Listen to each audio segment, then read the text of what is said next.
Öldürmüş bağımdan yine bir yaprak koparıp Kâvir günlerim gelse de izine dolanıp Aydıp bereyin gözüme acı yaş dolurup Boşluk değilipti ekiz jilen doğulup Deydiler biri oğlan biri olsa bolu kıyız Her kim dile gitti bular yaşasın uzun Şeydi üç çağı ve bağıtlı maşkalar Dine maşkalamızı gerek geldi başkalar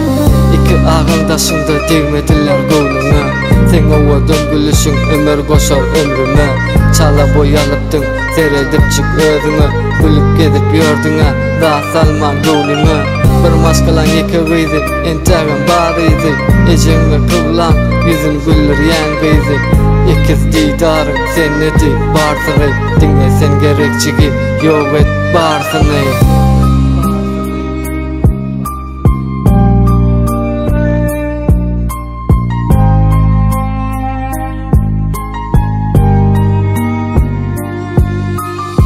Bir dönem hova bulup näme üçin elin soğuk Ajal gelli izimden bilmedim onu kovup Hiç kimim düşünmedi kelmesi galı donup Şu vaktam ağlayas bilem zok sensiz donup Dağyalı kakanın vah epilli deydi Günahsız kevenin gitti yekeceğiydi Taşında hosalar yitirdi umuydu Seni görün kimmenin yüreği kıyılı Taşına uyuşuptur görneçeme insan İlk akşamdan beri yatırsınla hiç durman Kanka keven yatı dula bir kızım olup Dermansız derdine hiç alacın tapman Dediler Allah'ım sevini iralyamış Günahsız çağaların cennete varyamış Çigimca küseyat beri sensiz kış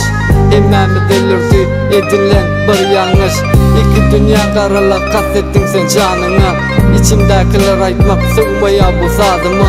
Yekece umuydum cennetten cayın olsun Vakcan jigi yatan yerin yaktı olsun